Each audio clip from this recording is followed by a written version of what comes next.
নির্বাচন বিধিভঙ্গের অভিযোগ উঠল রতুয়া বিধানসভার তৃণমূল কংগ্রেস প্রার্থী সমর মুখার্জির বিরুদ্ধে। অভিযোগ, নির্বাচনের দিনক্ষণ ঘোষণার পরেই তিনি রতুয়া ব্লকের জাননগর এলাকায় একটি ঢালাই রাস্তার কাজের আনুষ্ঠানিক উদ্বোধন করেন। পাশাপাশি রতুয়ার বিভিন্ন এলাকায় সরকারি বিদ্যুতের খুঁটিতে দলীয় পতাকা টাঙানোর অভিযোগ। এই ঘটনাকে কেন্দ্র করে ইতিমধ্যেই এলাকায় রাজনৈতিক উত্তাপ ছড়িয়েছে। বিরোধী দলগুলির দাবি, নির্বাচন ঘোষণা হয়ে যাওয়ার পর থেকে আদর্শ আচরণবিধি কার্যকর থাকে।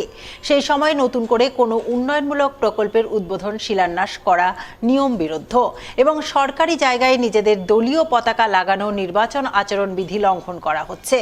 তাদের অভিযোগ, সমর মুখার্জি ইচ্ছাকৃতভাবেই এই কাজ করেছেন যাতে এলাকার সাধারণ ভোটারদের প্রভাবিত করা যায় এবং নির্বাচনে রাজনৈতিক সুবিধা নেওয়া যায়। তাই তারা খুব শীঘ্রই বিষয়টি নিয়ে নির্বাচন কমিশনের দ্বারস্থ হবেন। মূল তো কোনো নিয়মই মানছে না, সংবিধানও মানছে না, আচরণবিধি মানছে না, এটা আমরা দেখে আসছি। কিন্তু বিশেষ করে রতুয়ার প্রার্থী, তৃণমূলের যে ঘোষিত প্রার্থী সমর মুখার্জি, ও তো অন্তিমকাল ঘনিয়ে এসছে, বুঝেছে এটা মরণকালে মকরধ্বজ খাওয়ার চেষ্টা করছে। সমস্ত সরকারি নিয়মকানুন, মডেল কোড অফ কন্ডাক্ট কোনো কিছুই মানছে না। ইলেকট্রিক পোলে ঝান্ডা বাঁধছে। আর গতকালকে একটা রাস্তা উদ্বোধন করেছে। আমরা এ বিষয়ে নির্বাচন কমিশনের দৃষ্টি আকর্ষণ করব। এবং এটাও তো হওয়া উচিত যে ওর মতন প্রার্থীর তাকে নমিনেশন করতে দেওয়াই উচিত না, কিন্তু আমরা সেই দাবি করব না। তৃণমূলের ঘোষিত প্রার্থী, তাকে জনগণ জবাব দেবে। জনগণ রতুয়াকে যেভাবে লুটেছে, কোনো কাজ করেনি, তার বিরুদ্ধে মানুষের ধুমায়িত ক্ষোভ। গোটা বাংলা যেমন লাল ঝড় উঠেছে, এখানেও সেই ঝড়ে সমর মুখার্জি উড়ে যাবে বুঝতে পেরে মরণকালে মকরধ্বজ খাওয়ার মতন এসবও করে যাচ্ছে। কিন্তু তাতে লাভ হবে না। আমরা তার বিরুদ্ধে নির্বাচন কমিশনের কাছে অভিযোগ করব। রতুয়াজিপিতে যে একটা রাস্তা উদ্বোধন করা হয়েছে, সে আইনত আচরণবিধি লঙ্ঘন করেছে।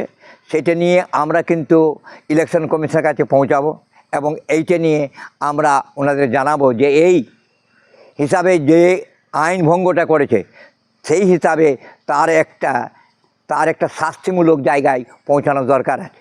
এবং শাস্তিটা এখন বর্তমানে যে হিসাবে দাঁড়ায় আর কি, উনি যে লঙ্ঘনটা করেছেন সেই লঙ্ঘনের উনি যে প্রার্থী পদে আছেন এবং প্রার্থী পদটার জন্য যে দাঁড়িয়েছেন, ওনার সেই জায়গাটা থেকে খারিজ হওয়া উচিত। এখন হচ্ছে যে আমাদের এমসিসি লাগু আছে, মডেল কোড অফ কন্ডাক্ট, যেটা হচ্ছে মডেল কোড অফ কন্ডাক্ট লাগু হয়েছে।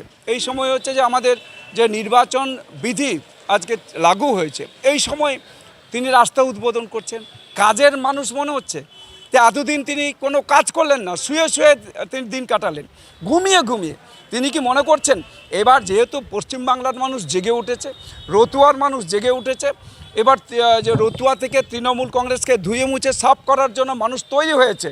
এবং আমাদের দেশের প্রধানমন্ত্রী নরেন্দ্র মোদীজির তার যে স্লোগান যে পাল্টানো দরকার, তা চাই বিজেপি সরকার, শান্তি চাই বিজেপি তাই, এই স্লোগানে মানুষ আজকে একসাথে তারা হচ্ছে যে তাদের যে স্লোগানটা তারা করছেন, ফলে তার ভয় হয়েছে, এই জন্য উনি এই সমস্ত করছেন। যদিও এই প্রসঙ্গে তৃণমূলের প্রার্থী সমর মুখার্জিকে ধরা হলে তিনি কোনো প্রতিক্রিয়া দেননি। তবে দলের ব্লক সভাপতি অজয় সিনহা সাফাই দিয়ে বলেন, পঞ্চায়েত দপ্তরের 14 ফিন্যান্সের আনগোয়িং ঢালাই রাস্তার কাজ ছিল, রাস্তা নিয়ে সেখানে একটা ঝামেলা ছিল। তাদের প্রার্থী সেই ঝামেলা মিটমাট করতে গিয়েছিলেন, সেখানে কোনো রাস্তা উদ্বোধন করেননি। বিষয়টা হচ্ছে যে ওরা না জেনেই বলেছে আর কি, না জেনেই অনেক কিছু ভিত্তিহীন কথাগুলো বলে। বিষয়টা হচ্ছে ওইটা হচ্ছে 15 ফিন্যান্সের রাস্তা পঞ্চায়েতের, সেই রাস্তাটা অনগোয়িং ছিল। এখন অনগোয়িং রাস্তাটা কেউ বা কারা বাধা দিয়েছিল যে রাস্তাটা করতে দিব না, বিভিন্ন কারণে দর্শিয়ে। এখন সে ব্যাপারে ওই পাড়ার লোকরা আমাদের এমএলএ সাহেবকে ধরে যে রাস্তাটা যাতে হয় সেই ব্যবস্থাটা আপনি করে দেন। আমার এমএলএ সাহেব ওখানে গিয়ে, আমাদের ক্যান্ডিডেট সেখানে গিয়ে রাস্তার জটটা শুধু খুলেছে, অন্য কিছু নয়। জটটা খুলে যাওয়াতে রাস্তাটা হতে দাও, এইটুকু শুধু বলা হয়েছে। উদ্বোধনের কোনো প্রশ্নই আসতে পারে না। উদ্বোধন তো হয়ে গেছে, উদ্বোধন হওয়ার পরে তো রাস্তা অনগোয়িং ছিল। নির্বাচন আবহে রাজনৈতিক ব্যানারে বন্ধ রয়েছে রক্তদান শিবির। স্বভাবতই মালদা জেলা জুড়ে চলছে তীব্র রক্ত সংকট, আর এই সংকট মেটাতেই বুধবার এগিয়ে আসলেন মালদা বার অ্যাসোসিয়েশনের আইনজীবীরা।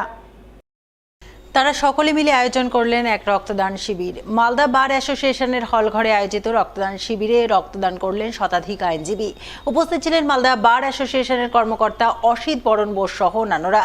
এছাড়াও এদিনের এই রক্তদান শিবিরে হাজির ছিলেন আইনজীবী তথা বিজেপি প্রার্থী অমলান ভাদুরী এবং তৃণমূল প্রার্থী আশিস কুণ্ডু। তারা দুজনেই মালদা বার অ্যাসোসিয়েশনের উদ্যোগের প্রশংসায় পঞ্চমুখ হন। আমাদের মালদা বার অ্যাসোসিয়েশনের উদ্যোগে স্বেচ্ছায় রক্তদান শিবিরের আমরা আয়োজন করেছি। এই রক্তদান শিবির করার মূল উদ্যোগই হচ্ছে এই সময় ভোট প্রক্রিয়া আরম্ভ হয়েছে, দীর্ঘদিন রোজা গেল, সেই জন্য রক্তদান শিবিরগুলো একদম নাই। মালদা ব্লাড ব্যাংকে রক্তের হাহাকার, অনেক মানুষ, অনেক অসুস্থ ব্যক্তি রক্তের অভাবে মারা যাচ্ছে। একটিও প্রাণ যেন রক্তের অভাবে মারা না যায়, আমরা সেই অঙ্গীকারকে সাফল্যমণ্ডিত করার জন্য আজকে আমরা এই মহতী উদ্যোগ নিয়েছি।